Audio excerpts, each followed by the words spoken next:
Hello everyone and welcome to episode 138. We're feeling great here on the Noclip podcast. Danny O'Dwyer here, joined by Frank Howley. How you feeling, Frank? I came out of a tomb. I slept for 11 hours. Over the weekend, my right eye got super red. I don't know if it was screen fatigue, pink eye, or what, but I don't know. So I took care of myself by sleeping. But now I feel like reset. I feel good. Cool. Did you get? It'd be weird if you got tired eye screen problems from having is one of your monitors super intense on the left side, or were you using virtual reality? Is that what it was? I don't know. I'm surrounded by 3 screens. I probably I've been playing so much Call of Duty with all my friends, and that's the most visually stimulating game ever. So maybe it's that, but it's worth it. Stick it on the box. Noclip says Call of Duty is the most visually stimulating game ever. With your 3 monitors, redhead, blonde, brunette. Jeremy Jane, how are your eyes feeling? My eyes are wonderful. I luckily only have 1 monitor. I don't have a Matrix architect room of monitors like Frank does. Vis-a-vis Frank. Yeah, but I feel like I'm starting to get tinnitus because my computer has incredibly loud fans for some reason. So when I turn it off at the end of the day, I seriously work. I feel like happened? Jobs where you work around like a welder and stuff, you have to wear ear protection. Right, yeah. I've started wearing my noise canceling headphones just because I'm like, I feel like I'm working near heavy machinery, but it's just a computer. I think our machines got COVID at the same fucking time. Isn't it so weird? We were both out of the office. We got the same machines done when we got the Noclip studio in Emeryville, which feels like it was a lifetime ago. It was like November 2019, about 4 months before the world collapsed in on itself. And we got this studio, and I bought 2 new machines, identical twin machines for both of us. They were both completely fine in the studio. And then about 6 weeks after we brought them home during COVID, both of them separately just got super loud. Yeah, it doesn't make any sense. It was, Did you adopt them from are they like pound PCs? Like you adopted them from the pound? Pound CPUs. I didn't. Yeah. I spent quite a bit of money on them actually, which is maybe even more annoying. I think the breeder ripped you off. I know, God. And it's the processor fan, right? I don't even know. I'm so scared to open it and break anything. I tried to fuck around with it, but it was also pre-built, and I usually build my machines, but we're getting 2 of them done, and I was like, I'll just get them pre-built. And it was done so in a way that was just this is going to be so annoying to try and take this fan off. So, I just kind of gritted through it as well. But I did upgrade my PC at the end of last year. So now I feel bad because you're still stuck with this screaming helicopter. I feel like until I get a new PC, this is my solution. I'm thinking I get really long cables for everything, and then I could just stick it in the other room. Perfect. And it'll just be it's like I'm running my car in the living room. Stick it outside, like a house cat that just won't stop peeing on stuff. Just water cooled. Water cooled is just when your PC sits in the rain, right? Yeah, exactly. Yeah, air cooled, tree cooled. Stick it up on a tree. Gets windy around there, right? Have the deers lick it like all the other stuff. I'll put it with the apples. You put outside, exactly. Welcome to the podcast, folks. We're here to talk about some video games. We're going to talk about Remnant 2, Viewfinder, John Romero's book, The Banished Vault, and Pseudoregalia, among lots of other stuff. But first of all, massive thanks to all of our incredible Battle Pass holders, Battle Royale Games, Arno, Richard Matherson, James Brown, Jason Drury, Mark Rojas, Ryan Cobb, Tucker Morgan, Crimson Cyclist, Sven Huster, Carson, Tim Robinson, Forrest Pruitt, Andy Fegan, Darren Birmingham. Welcome to the crew, Darren. Although Darren's been a patron for, I would say, I'm going to say 3.5 years. Probably. I'm familiar with the name. So thank you very much, Darren, for upgrading during our time of need, during our push to get more funding during the tape stuff. So thank you very much. Eric Hamilton Schneider, Cameron Lad, Alex Sharp, Alex Goucher, George Sakotis, Jacob Godserve, James Andrew Adams, Tohir Tiliev, and Ryson. Thank you all so much for your incredible support during this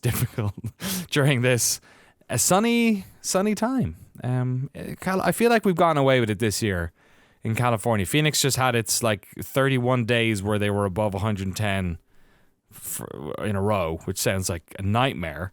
And I know it's been hot down by you, Frank, but up here it's been warm, but it hasn't been crazy. We haven't had the crazy fires. which is true. It hasn't been orange. Like we haven't had a Blade Runner sky this year, which is nice. We haven't. New York got one. Isn't that weird? Yeah, that's horrible. My partner lives in Arizona at the moment, and of course, was telling me that not only are people falling and like having to go to the hospital because they're getting burned by the sidewalk, but what? Wait, how are they getting burned by the sidewalk? Because the sidewalk and the pavement is so hot that someone will like trip and fall or something. It's like it's like everyone is walking around on a skillet, and if your skin touches it, you get scrambled. My gosh, and then the floor is hot lava. Yeah, the floor is literally hot lava in Arizona. They're playing a statewide game. But the other thing she told me is that birds' eggs are cooking in their nests. Apparently, my god! That's like some Hanna-Barbera cartoon bullshit. You know what I mean? Yeah, like 100%. Yeah, there's like a shot of like a sun ray hitting a. Yeah, there's a sunny side up egg in a nest somewhere. That's like, cut to that to show how hot it is. Yeah. That's actually really sad. It used to be that like you joke that like, oh, you could fry an egg on a hot dog. Yeah. But no need. They're coming out fucking poached, I guess. Yeah. That is, or hard boiled. That is we are living through some end troubling. days. Right? You know the way every era of civilization thought that they were living through the end days? Yeah. Are we in a boy who cries wolf scenario now where because we have that knowledge, maybe we're actually living through the end days? It's just like, I feel like when eggs are boiling in their nests, that's maybe a watermark. We've some sort of Rubicon that we have crossed. Yeah, I feel like around, like back in the day when people would say that, it would be because like books were invented, and now it's because the Earth is going to incinerate, and so I feel like the stakes have raised slightly. There's some cosmic horror with the idea that if you're walking to work and you fall over, you might die. Like if you're tripping over, you have to like quickly like look for some fucking grass to try and like roll in, just like flip yourself into it. God forbid you land on nature's biggest predator, concrete, apparently. That's like, how zombie movies throughout the ages have been kind of this social horror, like reflection of the current socio. Maybe the monsters are the humans. Jeremy. Yeah, exactly. I feel like the next step. This is my zombie movie. Anyone can take a stab at this if they like this pitch. But you have to put me in the credits as special thanks. I feel like we need a zombie movie where like Shaun of the Dead, the zombies come over. And, it's an apocalypse through the perspective of Sean, but it's kind of his ordinary life at the beginning. I want a zombie movie where the zombie apocalypse has been around for a few years, and much like COVID, everyone has adjusted to it, and people are now just like they're on the subway and a guy's getting eaten by a zombie, and everyone's just kind of vaguely annoyed, and they're like, we're going to have to move to another car. Like, this one's filling with blood. Just a real casual apocalypse where people are just like, are numb to it now.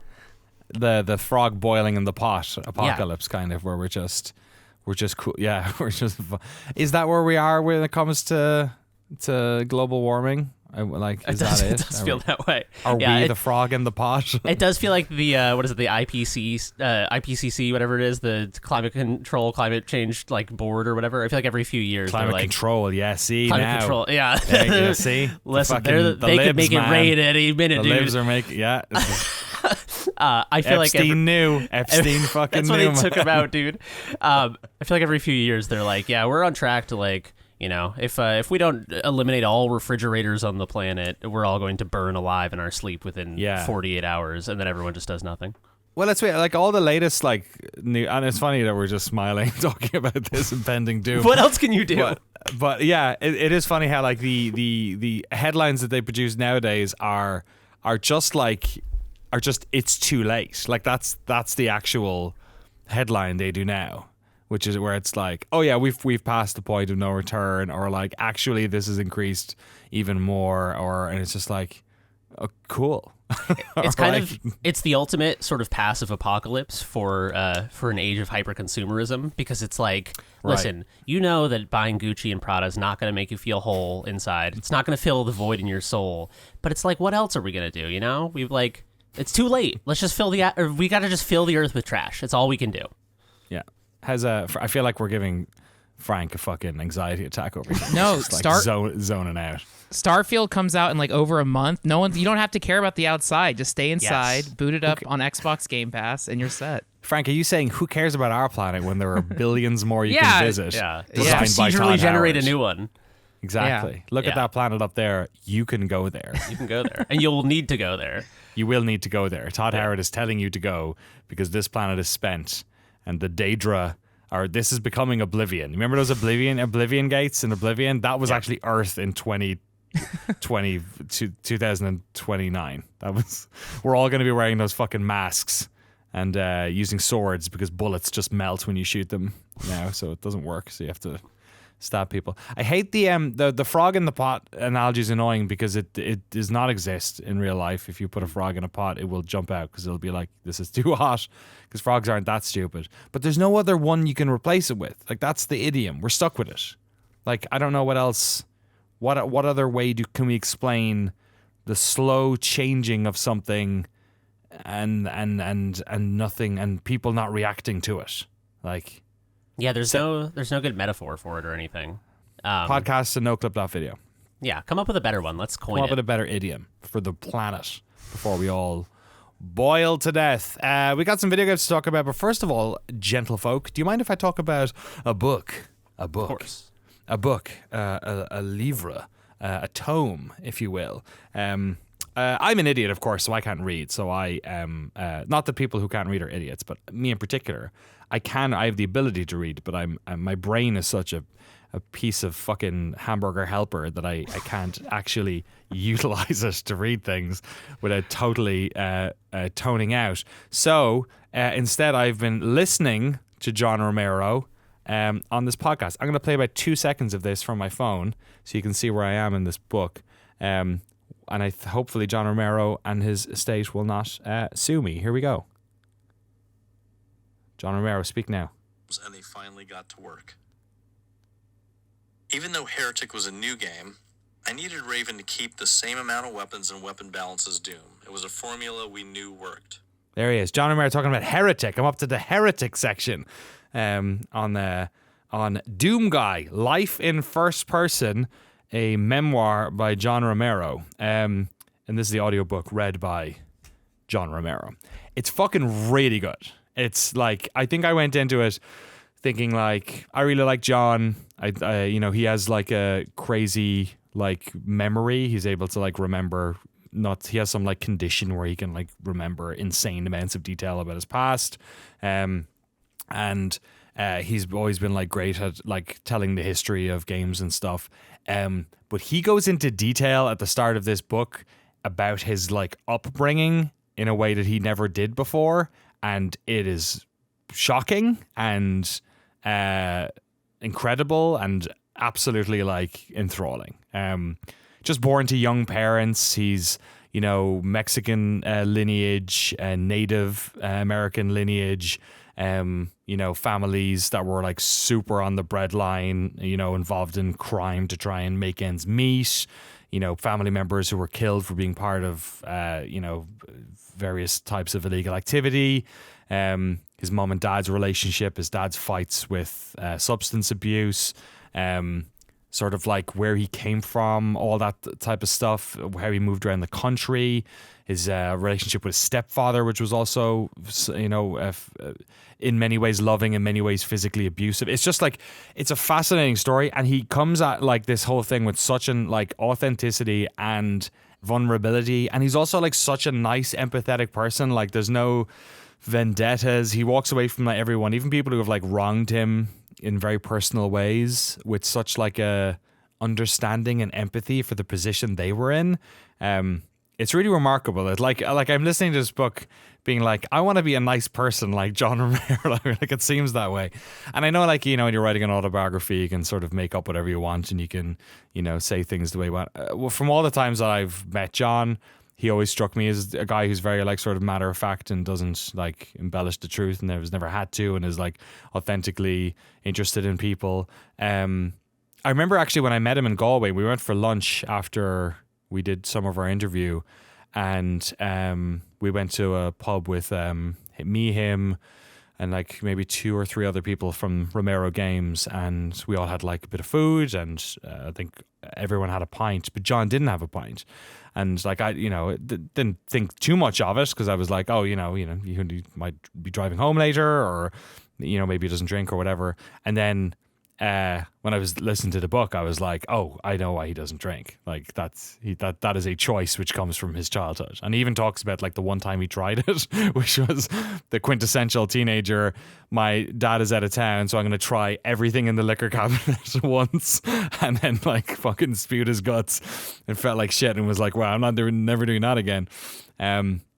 But yeah, I've really enjoyed it. Masters of Doom was like sort of always talked as like one of the best video game books. And as much as I enjoyed Masters of Doom, this is like way more like authentic and truthful and detailed. Like the detail they get into, like in relation to like the starting, like all the work that they did at Apogee and like all the early Commander Keen stuff. I just listened to like maybe an hour and a half, 2 hours about the development of Doom, and it's fascinating. And he just remembers everything. And it's like he remembers like the moment they like did multiplayer for the first time, where he like went into Carmack's room and was like, can we figure out how to do this? And then John Carmack, he'd be like talking about how like Carmack's just an absolute genius. Like he was able to just like figure anything out. If you told him something that's another game studio was doing, he'd be like, yeah, okay, I know how to do that. And he'd go and do it in a couple of hours. Like just an absolute powerhouse. And, you know, what it was like doing that, what it was like putting together Wolfenstein, you know, all the tech behind it, the business stuff is super cool. Like he gets into details about like when they had to fire certain people at certain times and break up certain relationships. And, you know, there was a great bit where he was talking about how Apogee would like sell Wolfenstein 3D over the phone, right? They had the shareware version that was out there, and then you'd call in to buy the other version, and then they found out that the team who was doing it was just a bunch of college students that were like super lazy, and they would take the details on post-it notes. They would write down the name of the person, their credit card details, and their address, and like stab it on like a spike, like in a fucking kitchen, like a restaurant, you know, for like orders. And at the end of the day, the like owner of Apogee's mum would input them onto a Word doc. Like that's how she'd get all the like pieces of paper. And then I think it was it wasn't Adrian Carmack. I think it was I forget. It was one of the original founders decided to like call up the customer service line like during the day, and they were on hold for 30 minutes, and they were like, okay, we need to get we need to like either bring this in house or they have to fix it. Like who knows how much like sales we've not gotten because of these like students not working. So it's a really fascinating book. Such a crazy look into a really like formative time in games development. Yeah, that's awesome. That it reminds me of in the Heroes of Might and Magic 3 video that we just put up, talking about John Van Canegum selling his first the original Might and Magic RPG over the phone because publishers wanted to take like 98% of the profits or something. Jesus Christ. So he took all of his savings and just dumped it into. Luckily, I think he also, if I recall correctly, comes from a position where he had some capital saved up, and I think maybe his folks invested in him or something, or he had some sort of capital to draw upon. So he printed 5,000 copies and sold them over the phone. But I just love the idea of like, you know, it's like Willie Loman from Death of a Salesman. You know what I mean? Like he's like going door to door selling Might and Magic out of a suitcase. I still feel like the 30% cut that Steam takes now is outrageous, especially now that I'm on that end of it with Stunt Derby, and we're talking to publishers about the cut they take. And I think they had a 50-50 deal with Apogee back then, is that they would take 50% from all those sales, and then obviously when they did Doom, they brought it all in house and didn't have to do any of that. But yeah. It's a super interesting book. You guys at all interested in listening to it? Or I know it's definitely in my wheelhouse because like I'm a big 90s first-person shooter guy. Yeah, I ordered the books. I'm only like in the first 30 pages. But yeah, I liked what you said about his like horrible upbringing. It was shocking, but most times I start reading memoirs, I kind of dread the beginning because it's always like I was 3 years old and I learned how to read a book, and it's the first 20 years of anyone's life. A lot of times in memoirs are pretty boring, but John Romero opens with this shocking story and talks about how he kind of gravitates towards horror and the macabre, and you kind of see why. And then and he's a great writer, and because of his hyper specific details, I'm really interested to see when he gets into programming and actually making Doom. But so far in his early childhood, it reads very well. So yeah, I'm gonna keep chipping at and reading it. It's a pretty dense book. It's like 430 pages. Yeah, it's long. Like when I was looking at the audiobook, I'm like, I forgot. I think they give you a total on how much was the book, by the way? Was it like $15 or something like that? 30 USD, but Amazon discounts everything, so maybe 27, 26. Yeah, I think the audiobook wasn't even that much. I think it might have been maybe $20, $25, I forget. It's like you said, it's super dense. I'm on like track 14. I've got 8.5 hours left on this thing, and I've probably listened for, I don't know, 5 or 6, maybe more at this stage. I can't put it down. It's like I've been going on walks just to listen to it. Like, I've been just like leaving the house after dinner and that. Say bye to my wife and say I'm going to spend 40 minutes with John Romero and just have him talking to my ears. And it's very, the audio. I also was never sure about, because there's a couple of like, I listen to audiobooks from the people who have written them, but it's usually comedians and stuff like Louis Theroux's stuff and Adam Buxton's latest book I was listening to as well. But they're like performers like that, and John obviously isn't. But he's really good at it. It's like, it's very sweet, and he has like fun intonations and puts on funny voices every now and again and kind of like says it the way he wrote it. So yeah, I've had an absolute blast. Doom Guy, Life in First Person by John Romero, available now at book places or in audiobook form as well. Highly recommended from us at Noclip for sure. Okay, let's talk about one of our games here. Remnant 2, Frank Howley. So I almost picked this up and then didn't. I'm glad someone else has played it.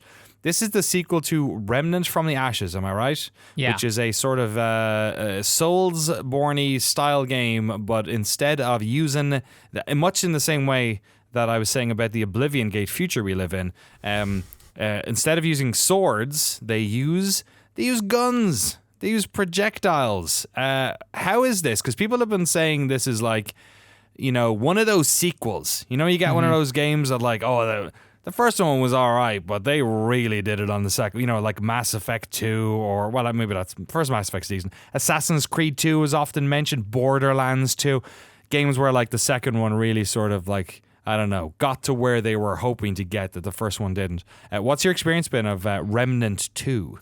Yeah, Remnant 2, this kind of came out of nowhere. I liked the first one. I think the first one came out in 2018, 2019. And yeah, it was just one of those slept-on games where like, this is cool, but a little janky. I think I got it on Xbox One, and the performance was pretty bad. I didn't play it on PC, but it was good, a little too hard. A lot of the worlds were kind of single note, just the same kind of style throughout the whole game. Remnant 2, From the Ashes. No, I don't know. That's the original title. Whatever. Remnant 2. It's great. I really like it. Yeah, I describe this as like a Soulsborne third-person shooter. So really like Resident Evil 4 meets, Dark Souls.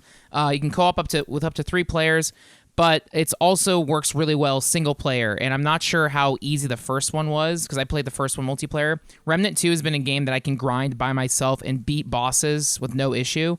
I am playing a class that has a dog as like a secondary companion. The dog can revive you. The dog can attack. So maybe that kind of the class I am is meant for single player use. But yeah, it's been really great. The thing that makes Remnant 2 really special is I'm not exactly sure how many different worlds there are, but every single world has a completely unique aesthetic. So the first world I started in was very much like Prometheus, Metroid. You're in space. You're going through like messed up like H.R. Geiger looking alien facilities. That's what I've mostly seen. Yeah. Yeah, there's like egg pods bursting out, weird, disgusting crustacean space monsters. The second territory I was in was a very like Destiny space cubic area. Now I'm in a jungle. I joined my other friend's game, and it was very much like a Bloodborne mansion, haunted house. Oh, wow. So there's a lot of variety in each world. The enemies are pretty unique, and the overall tone. Because you're like, are you teleporting to like different universes or something? I hear the story is not great, but like you can also not worry about it. Yeah, right? I skip it, but I'd say like the story and tone of it feels very much inspired by Stephen King's The Gunslinger, like The Dark Tower. I think even the first one. I mean, there is a class called The Gunslinger. The first one was very much. I don't know where its influences is openly. Like this is so much Stephen King Dark Tower, and the premise of Dark Tower is you can teleport into different universes and all this stuff. So it has that Stephen King like cosmic horror, disgusting like nastiness, and which I really like. And yeah, the combat is really fun and satisfying. Like it's also not too different compared to like a Destiny, where you have the gunplay feels really great. There's like waves of enemies, you're making way through your things, but everyone has their abilities, like their ultimates they can use. Skills are on cooldowns. Instead of being overwhelmed by loot, like every time you beat a boss, you can craft a weapon or armor or ability based on that bosses like Soul, kind of like, Dark Souls. But instead of constantly picking between different loot, you can pick which items you want to upgrade. So you can constantly upgrade your items, but you're not overwhelmed by the different options. That's cool. You can spend your skill points how you want to, much like a Dark Souls game. And I find this game is a little bit easier than Remnant 1. Remnant 1, we would spend hours trying to beat a boss, and it kind of sucked the fun. This time, it's once you learn the mechanic, you can crush anything, is what it feels like. You can also, there's 3 different difficulty options. I can't remember if the first one had difficulty options, so I'm playing on the basic one. Drop in, drop out co-op works really well. And so the only negative thing I have to say is it's not crossplay. So if you are getting it, make sure all your friends have it on the same platform. I'm doing PS5 this time. Remnant 2, it's only $50 on console. It's not $70. I don't know if it's $50 on Steam or $40 on Steam. It's $50 on Steam. Steam, but they have a deluxe edition for $60 and a ultimate edition for $70. So who knows what's on those? I mean, I could find out, but whatever. Mm-hmm. So yeah, I got top journalism going on here. Who knows? Figure it out for yourself. It did the thing like early access. If you got the deluxe edition, you can play it a bonus weekend extra. Yeah. They did. Yeah. So it was like 3 days early. You're right. But I just got the $50 version because I wasn't going so hardcore. But I'm happy. Like I haven't played Destiny in probably over a year, but like over quarantine, it was nice having a game like Destiny where end of the night I just want to chill with the game for like an hour while I listen to podcasts or chat with friends or multiplayer. So Remnant 2 is kind of fitting that slot. You could perfectly play this game in like 15-minute chunk, 30-minute chunks. It's very easy to drop, and there's constant checkpoints. So again, like bonfires and Souls games, if you die, you respawn there. Yeah. What's nice? Can I ask a little bit about the structure? So, because with Soulsborne's been mentioned, and then also, I mentioned it, and then also you sort of mentioned Destiny, which might have something to do more with the co-op and the shooting. But how does the the progression work? Like, is it largely a linear story that you're going through, and these are the different levels? So every world is like kind of an open world map, and I think these are procedurally generated, or the quests that you get in each campaign run is unique. So you'll kind of have an open world you go into at the middle of the map or at the end of the map. There's like a big gate. And in order to unlock this gate, you have to insert like 3 boss tokens. So you have to explore that world, go into like 3 different dungeons, and then after you complete all the dungeons, you go back and unlock the main boss of that world. So that means you can do those dungeons or bosses in any order you want. You're exploring the map, and on the map is different loot or things to upgrade, different bosses in events. And then you upgrade? Do you enter the next zone open world once you've killed that boss?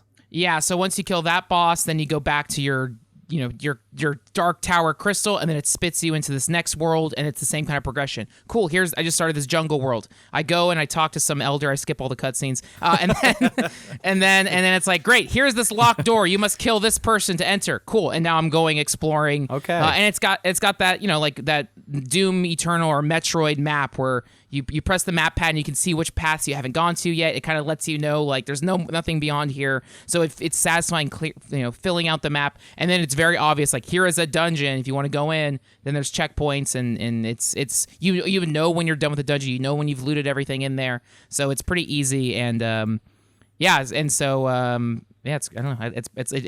scratches it perfectly for me. Excellent.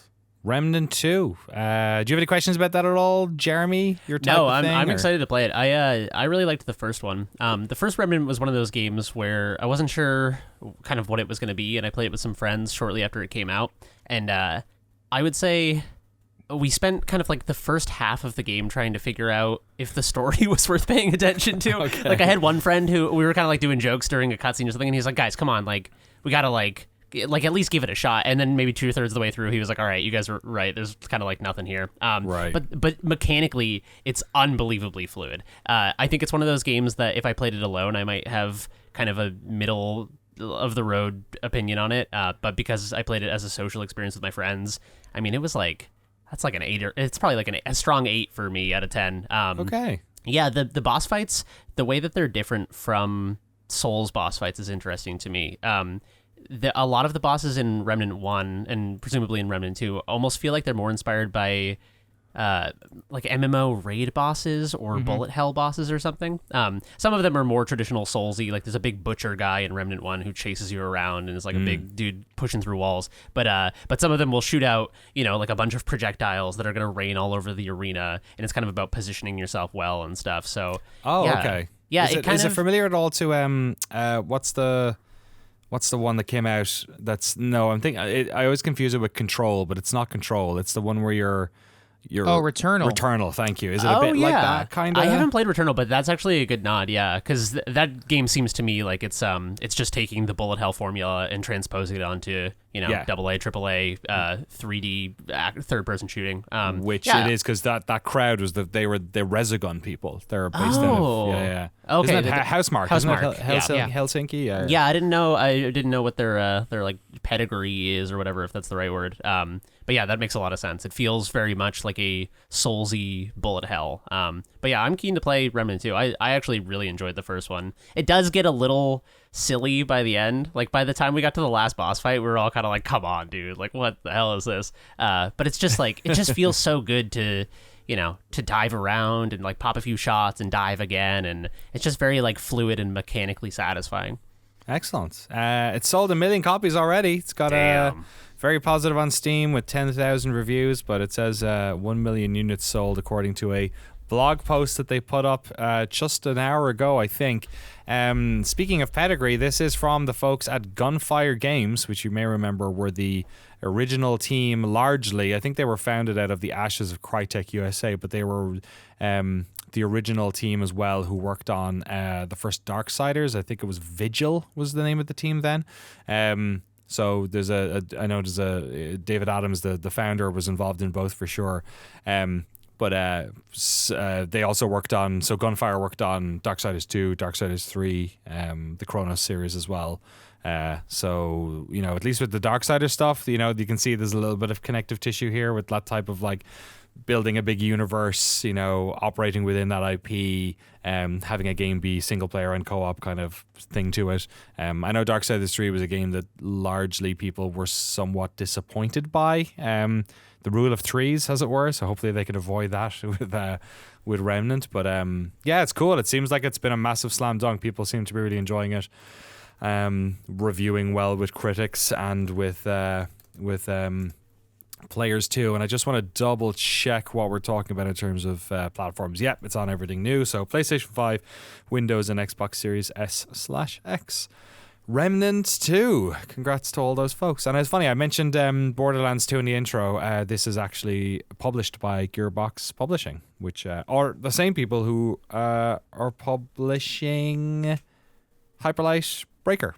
Oh, yeah. If I'm right, which we interviewed in episode 2. So there you go. There you go.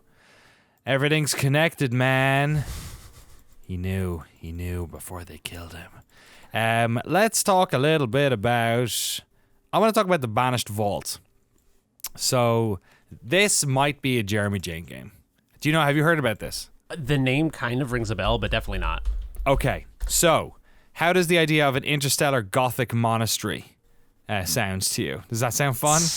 In real life or in a video game? Because if it's real life, sign me up. So, this is a strategy game, a turn-based strategy game, I guess I'd call it. And I've not played all that much. I played like maybe 2 or 3 hours. Where you are... This is like... Okay. The best way I can describe the tone of this game is Frank Herbert's Dune, right? Dune is a game that takes place largely on one planet with a small cast of people. Denis Villeneuve's movie does a fantastic job of showing, that it's all about the arc of Paul Atreides, but outside of that, the world of Dune, with like the guild navigators, right, and like interstellar travel and spice, and like how the world works, the houses that exist, the religious or spiritual, proclivities that also fuel society in this spacefaring time. Not just the guild navigator, like that whole stuff, but the Bene Gesserits, all that sort of stuff, right? Like it's a very... As much as it is like futuristic, it's very deeply spiritual and like, and sort of like religions that are like even more codified and part of society than they are today. I mean, you could argue most religions are actually less that today than they were hundreds of years ago, but like where like, it's just an intrinsic part of people's experience of reality and all that.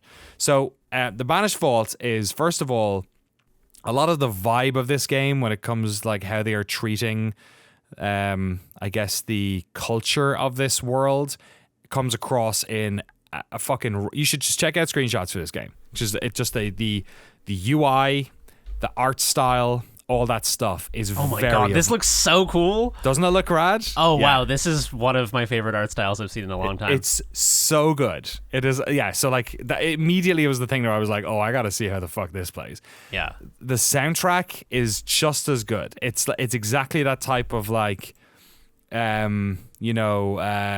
ethereal sort of like, part sci-fi, part choral, like just like moody, otherworldly feeling music. So just being in this world is very, very interesting. The way it actually plays is you're basically looking at like what I would, I guess, best describe as like an isometric like star map or something. Like imagine that the game is being played out on a large table in front of you.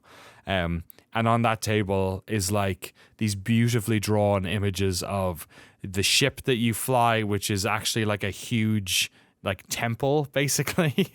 It's like these ships are like owned, and these are like people who are like right on the far edges of space. And I think it's during a time where like collapse is starting to happen. So like I think it is anyway. It's post universe expansion. So it's when the universe starts to contract a bit. I'm not sure how they're able to do interstellar travel. I guess they could still do that with the speed of light, kind of pulling inwards or whatever. But like, I'm no physicist, but it seems like it's happening nearer the end of the universe than like our current time, which would also be like billions of years in the future. So I'm not sure how any of this shit works, but whatever. I could also be wrong. There's a lot of reading, but the way the game works is there's sort of like multiple like different modes in it. There's like a star map part of it where you're basically trying to get this little like ships that you have that sort of leave your little temple ship to go to various planets, and then on those planets harvest stuff, build little again turn-based, almost looks more like a Warhammer set than like a strategy game. It's not real time or anything. You're just plonking these things down, kind of like if FTL didn't have the combat moments. You're just deciding where to go and what to do, that type of thing. Or like Overland. Do you remember that by Finji? Overland? Yeah, I like that game. Yeah. Kind of a little bit like that. It's on a grid. You know what I mean? Like you're making decisions, but you're looking ahead. There could also be, I'm very early in this game and I've been doing a lot of reading, so there could also be elements of this like combat that I have not actually hit yet. Like I may be less than 2 hours in. But like a large part of it is deciding where you're going to go, what you're going to do there, resource management. You're using this this element, I think it's called stasis, I believe it's called, I don't know. I have to. It's been a day or two since I played it now, and I'm like forgetting some of it. But you're basically like, there are people who are in like hypersleep that you're like waking them up, and it's all about faith and all this sort of stuff. It's very esoteric and unlike anything I've played. Like it's not a 4X game, it's not a strategy game, it's not a city building game. It's not really a exploration game. It's just this very unique thing. But everyone should check out the screenshots and trailer for The Banished Vault to get a sort of an idea. Because I think if you vibe with that, then you'll get through it. Because it's funny, like even the game, I played a bunch on my Steam Deck and then I played on PC. And it works fine on the Steam Deck. It's a little bit slow to get around. Like a mouse would be easier in some parts. But they straight up have a game manual. Like the manual is in the game. They're like, consult the manual if you want to learn how to do this. And there's a little tutorial level as well, which was helpful. But the manual is literally in the game, and the manual is beautiful. It's like so like artistically drawn, and like it's really nice to read.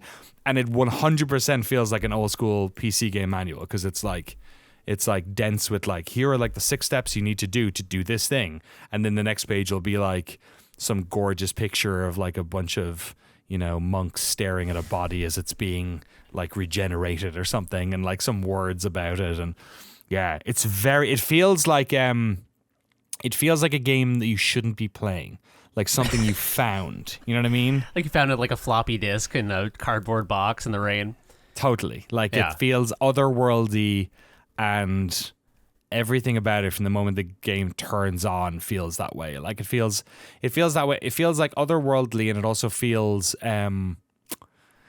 the way when you walk into a church there's a feeling of like it's like importance, awe maybe is the word. Like there's an awe to this game. Like it feels grand, which is really hard to do with like just text and pictures. Yeah, and a bit of I was music. gonna say without the like feeling of 3D space, because if you go to a place like Yosemite or something and you have 3,000 feet of granite wall above you, you know, sublime awe is easy to come by. But in a game, especially like you said, sort of an omnipotent presence above the map, looking down, and this game also it's incredibly beautiful, but it does that kind of abstraction of things into little game board pieces. Like one of the screens, it looks like when you're on the planet's surface, looks almost like Monopoly pieces. Yeah. But the models are gorgeous and like smooth and glossy and have kind of almost, I would describe it as like real world texture. Like if you had a Monopoly set in your family for 10 years and it kind of got roughed up.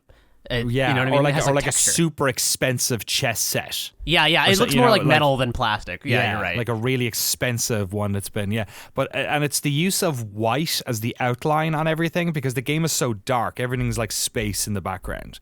So instead of like, you know, often you'd use black as the stroke on things, you know what I mean? Like if you had like a UI element, it would have a black barrier around it. Whereas white is the primary use for font and the stroke around boxes and just like all the elements of it, and it just looks like it came off of like an architect's table. Like the lines are perfect, but they're perfectly straight, and the circles are perfectly circle, but they look like they were done with what's that circle thing? What's that thing we used to use with the poker on compass? A compass, yeah. It looks like they were drawn with a compass and like a pen or chalk, and because there's like a roughness to them, and it just is a very interesting, like, you know, game to explore. I found it like, I don't know what the long tail on's going to be like, but I've really enjoyed the opening to it and learning its idiosyncrasies and like even stuff like the way that the map up top works, like how you get to the planet. Even that is like interesting because like you have to swap out engines because you have some engines that will let you go faster and make those turns faster, and then when you do your turn, weirdly enough, it does half of the things, and then you say end turn, and it finishes them. So that's presumably when a lot of the other stuff in the world sort of takes over.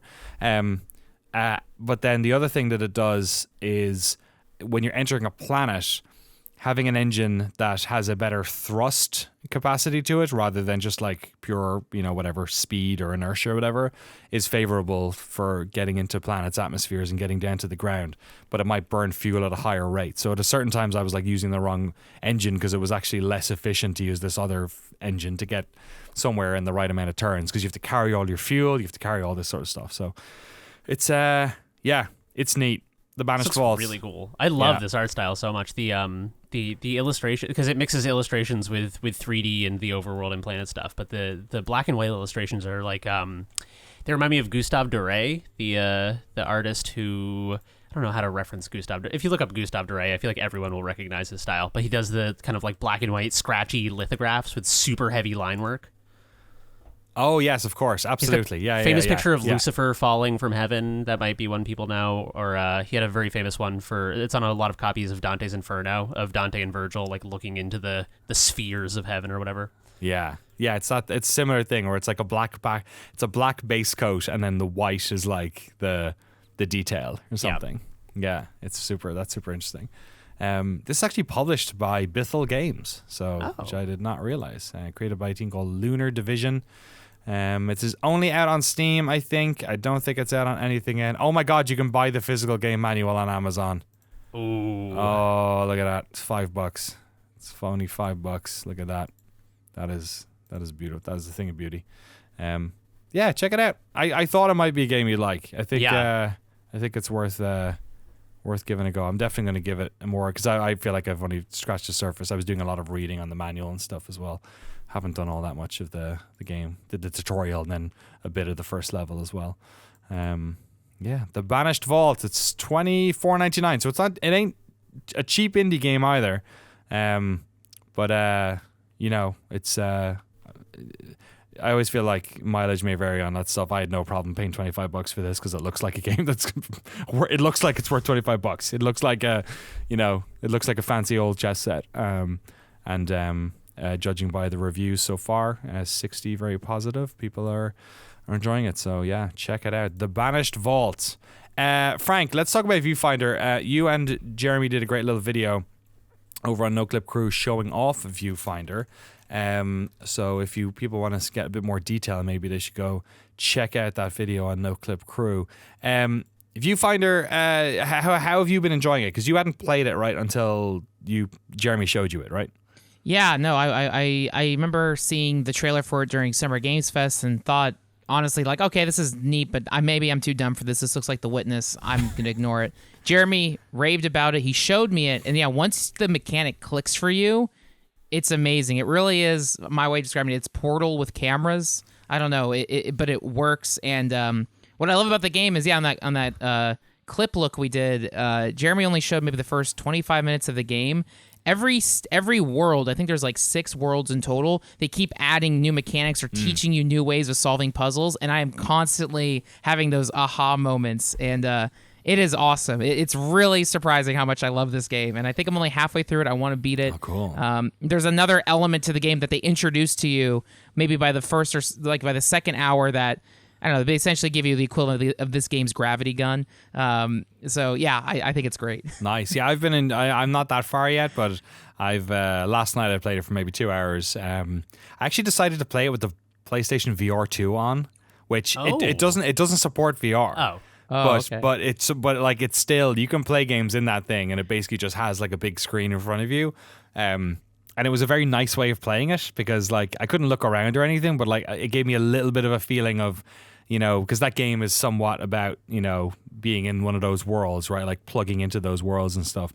So it kind of, I don't know, felt thematically appropriate or something to play it that way. But yeah, I'm really enjoying it too.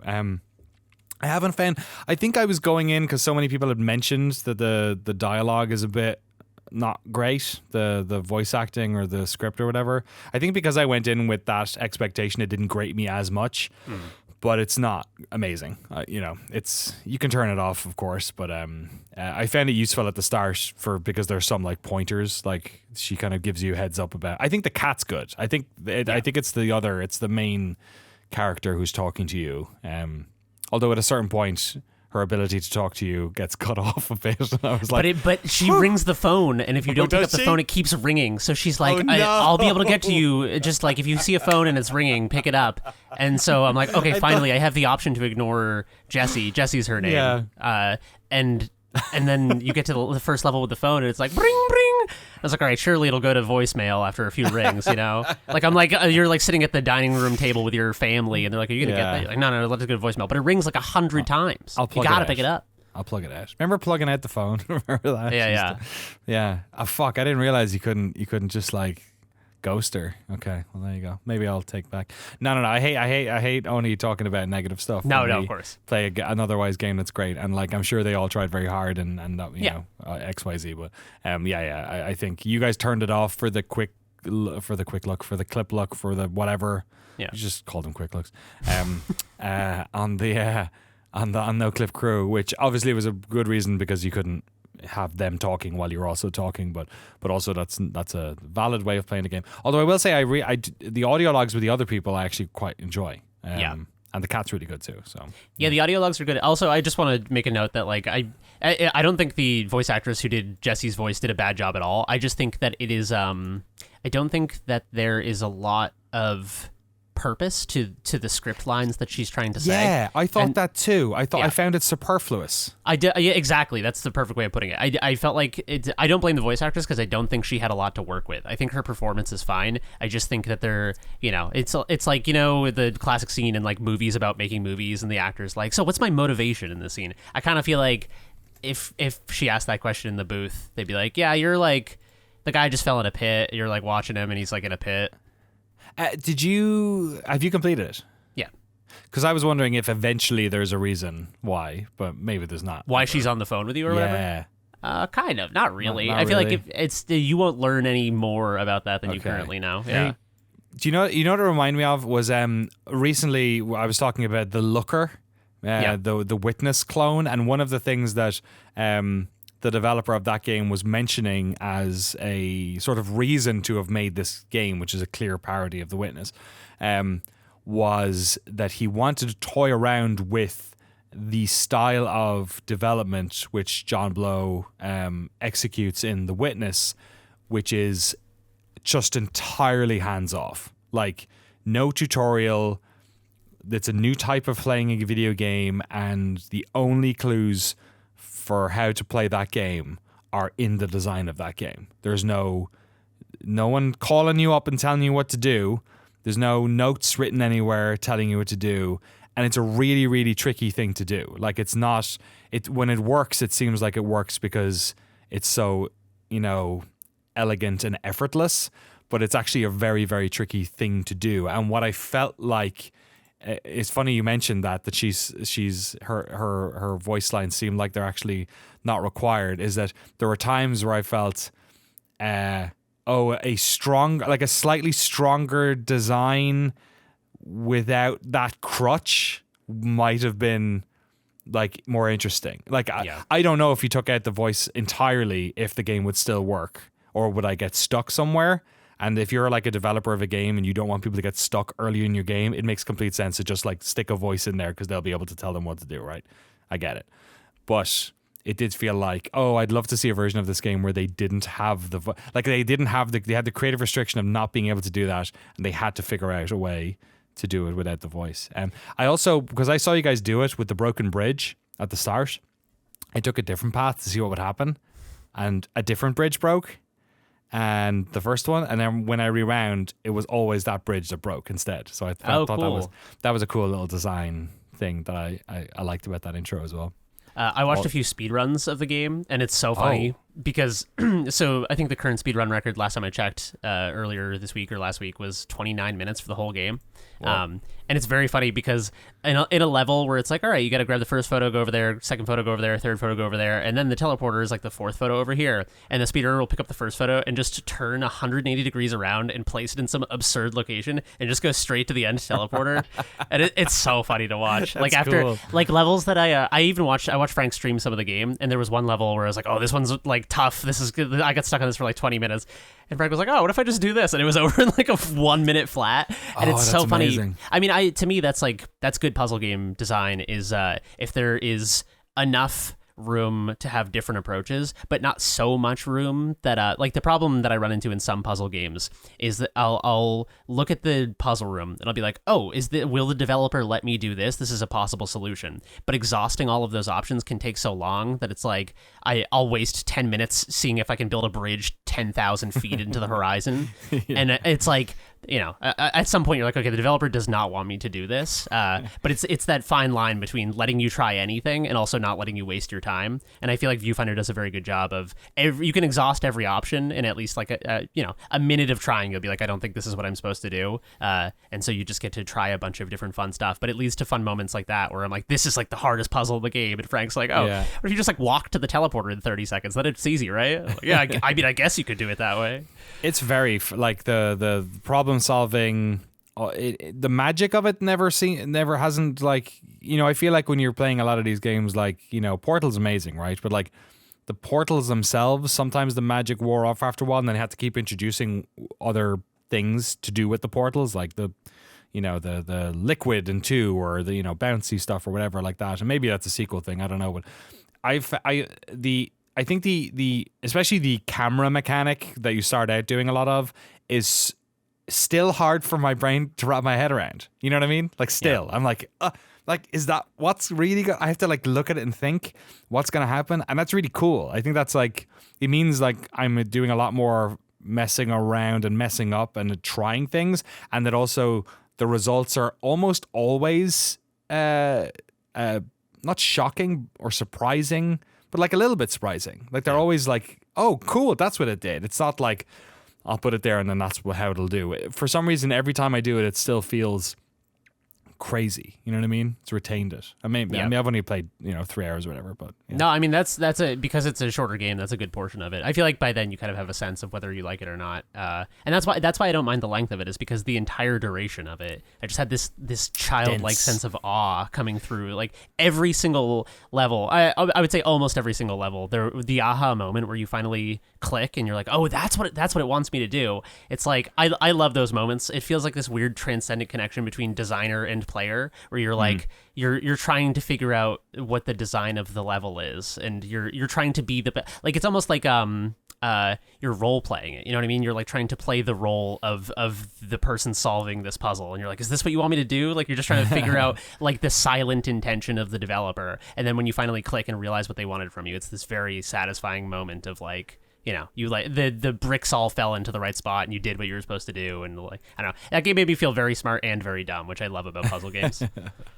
Viewfinder available on PC and on PlayStation 5. I was playing on PS5 actually. Well, obviously I mentioned I was using the PlayStation VR 2. It is, I believe, $25. Is that right? Yeah. $25. $24.99. From Sad L Studios. Okay. Last game on the list here, Pseudoregalia. Regale us, if you will, Jeremy Jane, about Pseudoregalia, the cheapest game on the list this week. Comes in at a cool $5.99. Yeah, so this is a $6 video game. It's probably the runtime is also around 5 hours, I reckon. Nice. I have not quite completed it. I played somewhere between 3 and 4 hours, so I feel like I'm getting close to the end, is what it feels like. So Pseudoregalia is this is a game I've been following for a while. It's from a developer named Ritzler, Ritzler.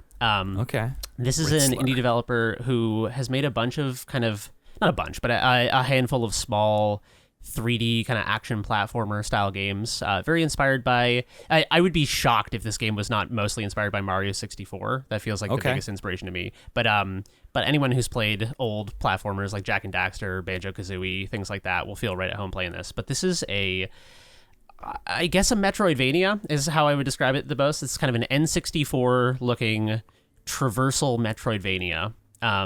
It combines elements of Celeste, the action platformers that I mentioned previously, and kind of the atmosphere of Zelda. Is like Ocarina of Time is the atmosphere of this game, as well as things like getting keys and new abilities all feel very Zelda-esque. But there is combat, but it is primarily a traversal based game. So what you're doing in this game is you start the game. You're kind of this a character that I would describe as like a sexy anthropomorphic deer woman. I was gonna say a sexy deer. Yeah, she's got a thick butt, and there's an option to hide her butt in the accessibility menu. Oh, you're kidding. If you're of weak constitution, if you can't deal with the thick ladies, the thick deer ladies, click here. There was one of the Steam review comments of this game was you didn't have to give her the whole bakery, but I respect that you did.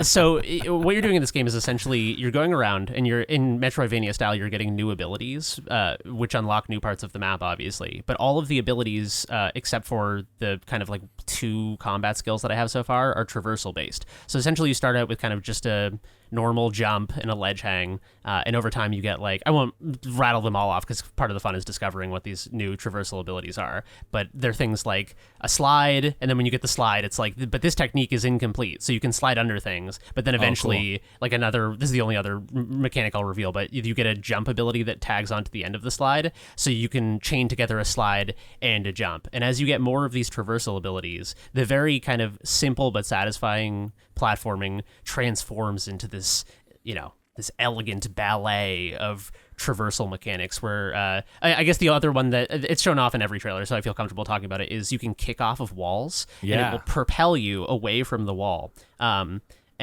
this is one of the most brilliant mechanics I've ever played in any sort of traversal based game ever in my life, because there will be a somewhat simple seeming, say, like, imagine 2 walls and a pit beneath them. And you're like, okay, well, I'll bounce off the left wall, bounce off the right wall, bounce off the left wall, and I'll be at the end. But because because the momentum of your like the angle of your approach is conserved in momentum, you really have to like pick your angle well and bounce right. So there was so that the fourth one doesn't fuck you up, kind of. Yes, exactly. Yeah, right, Or if you lose kind of momentum, it just you bounce and shoots you backwards, and then you just fall in the pit because you run out of kicks. But it is it's.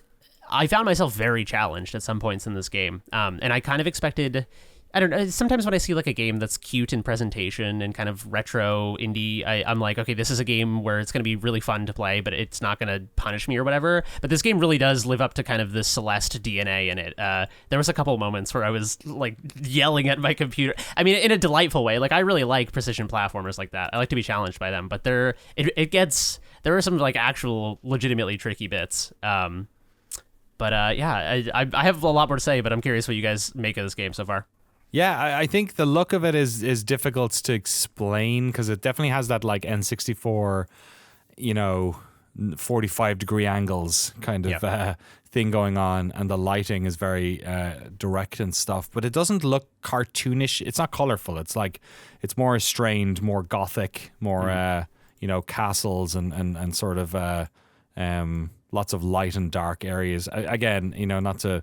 The trouble with an audio-only medium like podcasts is that the one thing that we're left with is always go check out screenshots, but I do think you get a good vibe of kind of what they're going for by watching this. I've been watching the videos on the Steam page here, the gameplay, and it's just hypnotic to watch. Like it's very interesting watching the player character try and get across these like quite large levels. Like again, another like N64 thing that isn't...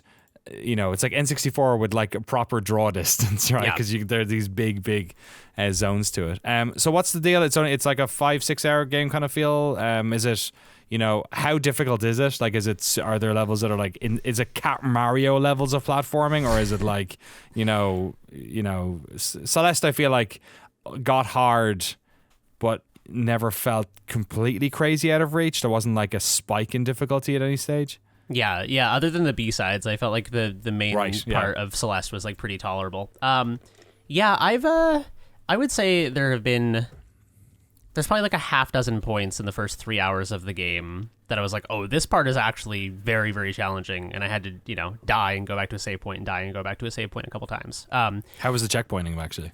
The checkpoints are good. They're relatively frequent, but not so much that things feel stakesless. In fact, I have a few people have been saying that the game badly needs a map, which I can empathize with because the world is way bigger than you'd expect. Right. But honestly, I part of the fun for me has been kind of mentally mapping these spaces and kind of being like, okay, I went over the big discs into the thing with the pit and the pole, and then I had to slide under the gap and do this, and then that leads to the key door, but the key door is behind this thing, and I don't have an ability to interact with that thing yet. So I talk all the time about how I like games where I have to take notes. I was taking a bunch of notes last night and just being like disc wall, pole, slide, key, need orb.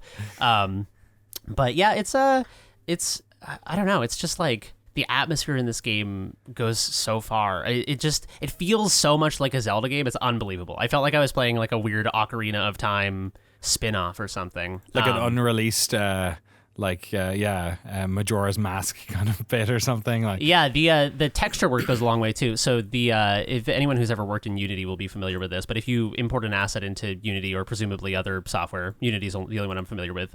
There are different filtering methods for the textures. So like so having them uncompressed or unfiltered or whatever is more of the PS1 look where they're pixelated. This uses presumably either bilinear or trilinear filtering, which is that kind of blurry, like smooth look to everything. So there's one part of the level that has, or one part of the map rather, that has this kind of like purple and green, like 80s Joker color scheme to it. And it looks like Jabu Jabu's belly from Ocarina of Time. So yeah, I don't know. It just it takes a lot of inspiration, especially aesthetic inspiration from games of that era. But it really does feel like Mario 64. It's the only way. I actually think this is such a better traversal system than Mario 64, and I think that alone makes this game worth hours for $6 like it's unbelievably fun and hypnotic to play, and by the time you're maybe an hour into this game, you have sufficient traversal abilities that you're just like flying all over. In fact, I was flying so violently that I would shoot through a door and I'm just like in my flow, and then I would just fly into like a death pit because I'm just like shooting all over the place.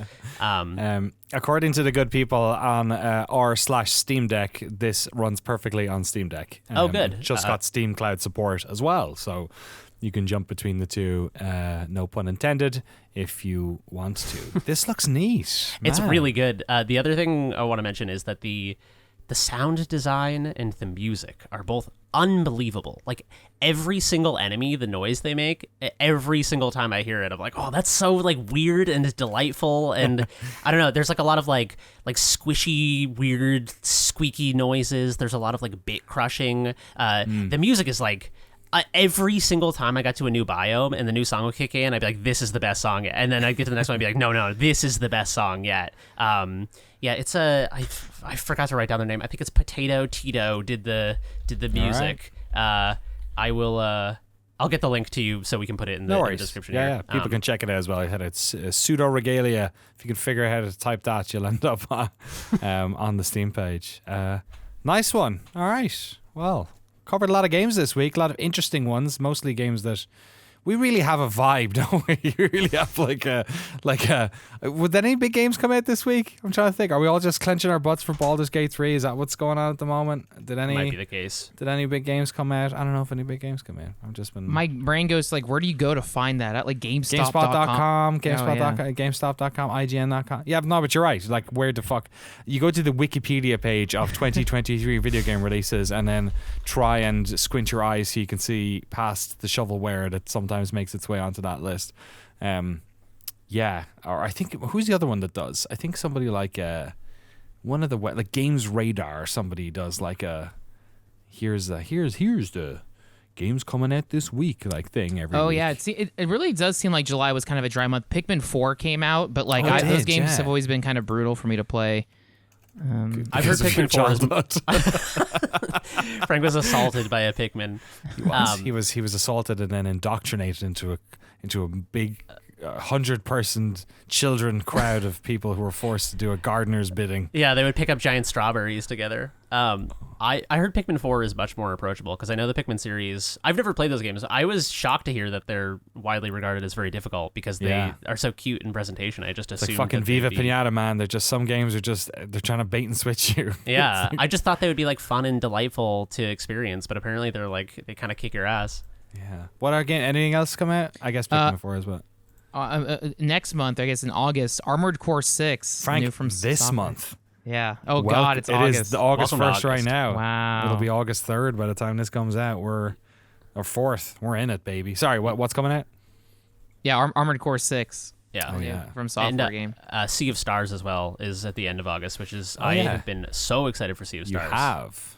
Yes. For a very long time. It feels like I feel like I've been looking forward to that game for like 3 years at this point, if not more. But Sea of Stars is a RPG kind of in the style of Chrono Trigger from the developers of, I keep wanting to say The Witness. The Messenger. The Messenger, thank you. Messenger. Very good. Baldur's Gate 3 is also coming out on the 3rd of August, so check that out if you want. Check out any of these games if you want. We're not forcing you to do any of this. What else is coming out? Is that it? Is that really it for August? There's a lot of other games coming out on different platforms, like Vampire Survivors coming out on Switch, and Dead Cells is coming to PS5 native. Immortals of Avium is coming out on the 22nd. Might as well rep our Marin County neighbors, Ascendant Studios. It's kind of it's got a Hexen vibe to it, I think. It's first person magic. Oh yeah. Okay. Yeah, like you said, Armored Core 6 Fires of Rubicon. Man, crossing the Rubicon is hard enough as it is without it being on fire. Sea of Stars, as Jeremy referred to, they're both close to the end of the month, 29th. And then that's pretty much it and then September is probably where it gets cray with Oh wait, is Baldur's Gate coming out then? No, I think that's the console release. Console You're port, right. yeah. PS5. Sorry, excuse me. You're right. It's coming out then. Starfield and Baldur's Gate coming out in the same day on consoles. So September 5th. So then we'll be into it. It'll be every video game website will just be covering Starfield for 3 weeks straight. Just hoping it's another Skyrim. Starfield mods will have on GameSpot again. I hope I like Starfield. That's all I'll say. Get Cam and Seb back in there. We got more mods to make. They're just gonna at this point they'll just mod it and just turn it back into Skyrim. You know exactly. what I mean? Yeah. It's the retro now. Find the Dovahkiin planet. There's definitely they gotta have some shit. They're gonna have some weird. The ones like like the vaults, right? They gotta have weird planets. Have the Gary planet. Imagine if they had a Gary planet. I hope Imagine so. if we get like months from now, somebody finds the Gary planet and we clip this part of the podcast down. And they're like, somebody got down there and it's just Gary, and then the next person's like Gary. That's my hope. I hope they get weird with it. Like that's my worry about Starfield is that because it's such a big budget, long-term project and such a prestige project, and like so much is riding on it. I feel like a lot of the marketing and promotion of the game has been kind of self-serious. Yes. And I'm worried that the game itself will be. I don't know. I feel like whenever I watch a trailer for Starfield, I feel like I'm like at the hospital or something. I think I feel the exact same way or felt the exact same way. The one moment that made me feel a little bit more at ease at that is if you watched, I'm not sure if you watched the whole hour-long thing they did at E3, but in that video, they had a lot of stupid shit. Like they had the lady who went off and collected all the sandwiches and, they were kind of leaning in. And Emil was kind of like... Emil Pagliarillo was kind of talking about some of the weird, funny, or like the guy, the super fan, right? Yeah. Like, but I'm 100% with you. I think, like, in a way, I wonder if it might work a bit better than because I think we both enjoyed The Outer Worlds as well. But The Outer Worlds was so outwardly campy and jokey that way that, like, in a way, it had a serious story in a jokey world. Whereas I feel like it often works better when the world is taking itself a bit more seriously and then the jokes are coming from that. It's funny. It's a very tonally different thing between like Obsidian and Bethesda, or maybe it's just like, Emil and the Obsidian writers, like that type of thing. Because like even New Vegas is more, I feel like, outwardly crazy than Fallout 3 is a bit. Yeah. You know what I mean? I agree with you. I think in my opinion, because I'm coming hot off the heels of playing Oblivion recently, and I think Oblivion is a game that it feels very serious and dramatic. Like the tone of it when that music kicks in. Stop and right there, criminals! Yeah, exactly. For the podcast it's like viewers. And the music kicks in, and there's like the crane shot of the Imperial City, and like it's so dramatic. Blessings of Stendarr upon you.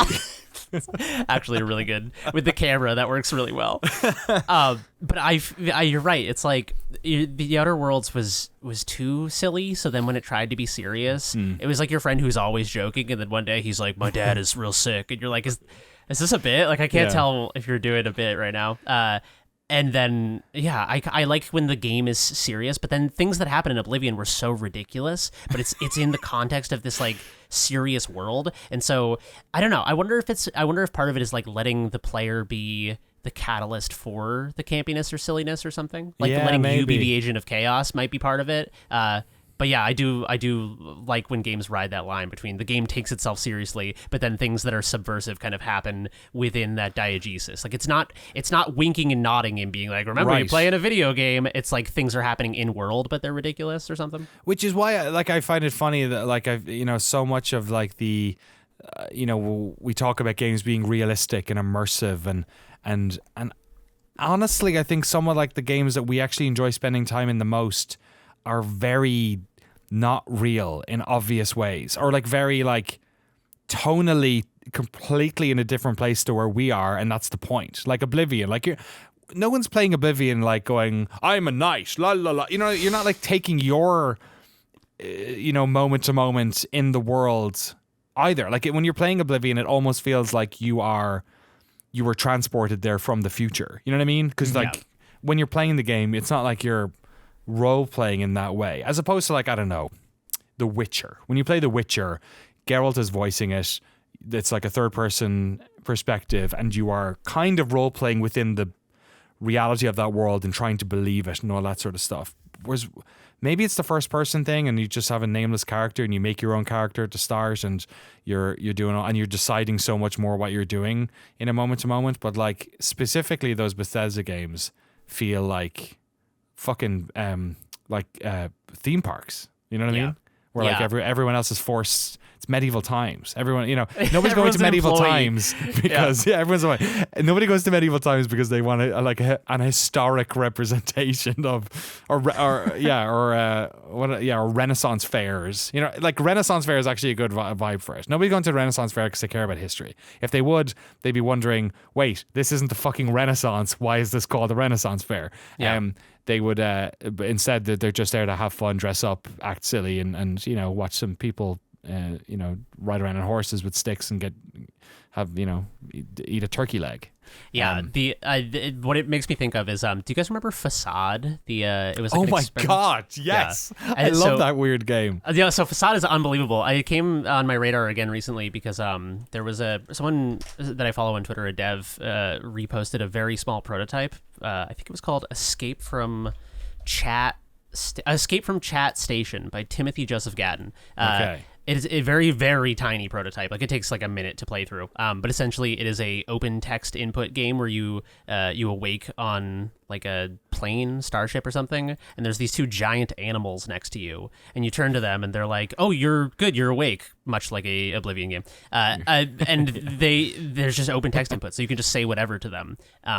And even though the demo was only a minute, I played it a few times just because it's fun to be like, just to like role play as like a dumb guy in this world. Like, I love just being... Is it voiced like Facade is? No, it's not. Okay. It's just a prototype. I could see it being voiced for the full thing, but also, there are limitations when you do an open text input game like that because I mean, Facade literally is voiced. For sure. What I'm saying though is it must have taken forever to do all of the lines because there's an incredible multiplicity of different ways Facade can play out. Totally. So I think, but I'm saying it came out in 2005, and it's crazy to think that thing had. I mean, their responses are very limited, but still, it is. Yeah, I like a social role playing like that. Like that is part of the fun that I get out of something like Oblivion is everyone being so seriously in their roles, and I'm just you're right. It's like it is like you're it's like an isekai or something. Like you're taken out of your world and transported. It's like a kid in King Arthur's Court or Black Knight, like one of those movies where someone is transported to the past. Like that's how I want to feel in my fantasy RPG. Maybe not for everything, because Baldur's Gate 3, I think I'll be a little more immersed, but there still is an element where, like, I want to be the trickster. I want to be able to go in, and people are like, oh, you need to help me, and I'm, like, doing goofy shit. You know what I mean? Like, I just want to be able to subvert the tone of the world without breaking it or something. Yeah, and that's like a tonal aspect of those Bethesda games that is, like, really important that I think often gets lost in the mix. Because they do feel like, and many times they feel very earnest, and like, when you're going through one of the, we talked about it weeks ago, when you're like riding on your horse, across the fields of Oblivion at nighttime, and that music swells, like everything feels like it matters there, even though it is this, such a ridiculous little cartoon world that they live in. That's why I wish people eased up about fucking bugs in those games. Like, apart from the fact that, like, making those types of games where, like Frank said, you can fire an arrow and it's stuck in the tree for the whole game, right? That's how your friend described Oblivion. Like, I've never understood why people were so arsy about, because, like, it's not like the bugs in that game are, like, game breaking. And it's also, like, the amount of freedom of choice that you have in that game, like, it must be fucking impossible for them to tie up. Maybe it's because I'm editing a Dwarf Fortress documentary at the moment, and that is like one of the most crazy games when it comes to like interactability and systemic, like, building on top of these systems. And it's also super buggy, but like people take it because it's like, yeah, well, that's the cost of making games that allow that level of choice. So I don't know. Yeah, I wish people would ease up, unless it's like game breaking stuff. But people are so sensitive to it now that I feel like it's become like a parody argument at this stage. Yeah, I totally agree. I would rather have games that do weird, ambitious, new, innovative things that make me like. We talk about this all the time with immersive sims. The question that I like to feel the most when I'm playing a game is, oh, I wonder if the developer will allow me to do that, and I wonder if it's a viable like path of progress or a viable way to interact with the world, even though it seems like I shouldn't be able to do it, or it's like, you know, like the prey turning into a coffee cup and rolling through the slot is one of the best examples. And I think that the cost of doing open-ended, like systemically driven, weird sandboxy shit like that is that it opens a Pandora's box of potential bugs. Like I'm working on a prototype right now that has physics-driven climbing ropes, and the number of ways that they can deploy is so insanely broad that, like, you know, you can shoot one into like a low overhang and then it drops, but then it hits the bottom of the cave. So then it's like, do you just have a short version of the rope? Do you have the rope like re-divert itself against physics over the edge? And any way you solve it feels like artifice. So it's just about finding that line of like, will this satisfy the player and also not be so insane that they're like, this game sucks and is weird? But I'd always rather land on a solution that's like potentially has some weird bug, like 1 in 100 people gets like a game breaking bug, but 99% of the people get like an insanely cool systems driven experience that's very much authored by them and unique to them. I'd always rather play a game like that. Yeah, exactly. Yeah, I'm with you on that. And if people aren't, then that's fine. But like, I do wish they'd then not complain that like those games are not maybe sometimes you see the puppet strings, or maybe a puppet string snaps every once in a while. It's like, that's the cost of it, I think. Like Facade's a great example of that. Like Facade is a busted ass game, but it's fun to play that experience. If you've never seen Facade, type Facade video game into Google, you'll see it's like this interactive. Basically, it's a people breaking up in front of you, and you're at the third wheel trying to keep them together, or not, or actually, you know, you could walk in and just kiss both of them immediately. Yeah, it's great, and they're like, oh, thank you. Welcome. Yeah, they get so flustered. I mean, they act exactly how someone would act if you walked into their dinner party and kissed both of them. I did a video on my old YouTube channel, Citizen Game, where I played Facade and I was drunk. No way. And it's still on the internet, I think. Oh my God, I'm watching that. I'll have to find it. Send me a link. I'm watching that right now. My accent is so thick. I'll try and find it and I'll send it in the... If I find it, I'll put it in the replies or in the... Jesse can put it in the description or something for the video. My lord. All right. That's a podcast, folks. Episode 138. Thank you all so much. Quick point of order. Frank Howley is going to be taking over some email stuff on the next podcast. So if you are in the Noclip Discord, please go to the podcast questions, or is it just podcast? I always forget what that one's called. Might be podcast chat. Yeah, podcast chat. Go into the podcast chat and put your questions in there. If you are listening to this podcast and you are not on our Discord, you're not one of our patrons, then please feel free to either put questions in the comments of the YouTube video or email us podcast@noclip.video.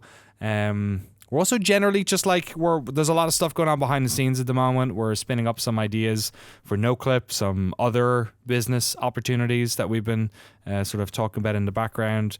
We're taking a look at Noclip Crew. We're taking a look at this podcast. We're doing a survey as well at the moment, actually. If you either follow Noclip or myself on Twitter, or look at the description in this video, I will also send this one to Jesse as well to put in the description. Or if you just want to go to surveymonkey.com/r/Noclip, I'm not sure what the R is for. You'll end up at a community survey that we're doing where we're polling people who are patrons, not patrons, podcast listeners, YouTube followers, whatever it is, to get some idea from the outside as well about what people are thinking in terms of the work that we currently do, the work that we do on Noclip, and also the possibility of other types of works. We're going to make some big plays, I think. I don't know what exactly it's going to be. It could be, as much as rebranding this podcast and starting a whole journalistic outlet channel thing. It could be doing different types of documentaries. It could be expanding on the Noclip side. It's most likely going to definitely involve us doing concretizing, is that a word? A video production company, sort of establishing that, which we never really have ever done. We've always worked as just the Noclip crew, a bunch of people who worked on Noclip stuff. But if in the interests of our sort of creative desires that exist outside of just making documentaries about video games, and also the the fiscal realities of life as an adult, solving all those problems by maybe codifying that into an actual real company with dreams that are can expand in what Noclip does and also expand in different directions outside of Noclip. We're trying to figure all that stuff out. So we're getting close to it, and it's coming up to our 7th birthday for Noclip on the 12th of September. So we'll hopefully have some ideas and answers for you then. Speaking of September, we will be at PAX West. Myself and Frank will be there with some special guests on September 2nd at 2:30 Pacific in the Monarch Theatre. That is 2:30 in the Monarch Theatre on the Saturday of PAX.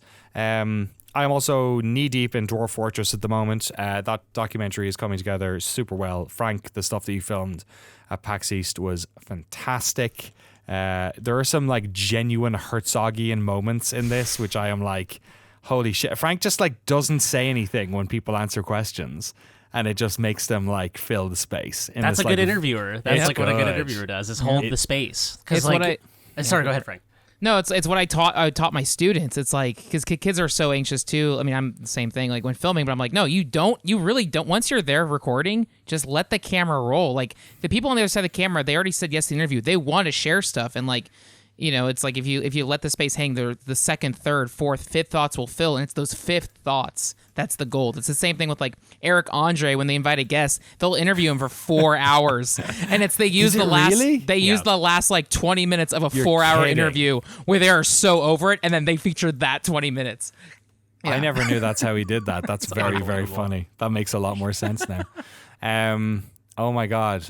This Facade video, by the way, also starts with Timur Hussein playing video games in my old apartment in London. So it's a real fucking watch. I'll stick it up on the Discord as well. That's awesome. Yeah, awesome work, Frank. And yes, of course, also our speaking of awesome work, the Heroes of Might and Magic 3 Noclip Hall of Fame video is up on Noclip Crew. Before I talk about the awesome video, Jeremy, can you give me a rating out of 10 for my thumbnail? Oh, it was very, very good. Yeah, it was I don't even like a hobbit, some sort of halfling. It's such a good art from style. One of the Might and Magic RPGs, but it is probably it's probably the best character sprite in any video game ever made. He's so good. I just put him and then you. I was like, it's just because I had to put Jeremy in the video because I got to put Jeremy in the thumbnail because people click on it then, and then I have to put this picture in. So I was just like, let's just do it. How could you not click on that little weird halfling? Yeah. It's also I need to know what he is. He has a fucked up hairline too, so it's like his hair is like all like he's balding, but his hair is like shooting up in the back. It's very, I don't know. It's just, if I saw that pop out of a cave, I would not go in. Yeah, I'd send it back. I'd ask for my refund. Go check out that video over on Noclip Crew as well. Go check it out. Especially if you've never heard of Heroes of Might and Magic 3 or any of those games, because I hadn't, and now I am like completely enthralled by them. And also people were like very mean to me on Twitter about that, so now I feel like I definitely should have known about Heroes of Might and Magic. So don't do what I did. Don't publicly admit it, but just go watch this video and then pretend you were an expert your whole life. Yeah, just play like 30 hours over the next week and then tell people that you've been playing your whole life. How much is it on Steam again? It's like so Steam and GOG both have the release of it that's $10, but they kind of trade off where it's on sale. So it's if it's $10 on Steam, it's probably $2 on GOG and vice versa. Oh, funny. Okay, wow, that's cheap. That's great. $2. I got it for I think $2.99 or $2 earlier this year. There you go. Here's my Magic 3. And then the other games we talked about this week: Remnant 2, Viewfinder, Pseudoregalia, The Banished Vault, and John Romero's book. If you'd like to support this podcast, fund our documentaries, and get access to bonus features, bonus episodes, videos, official Discord, and much, much more, head over to patreon.com/Noclip. All right, that's a podcast, folks. We'll see you next week. Bye.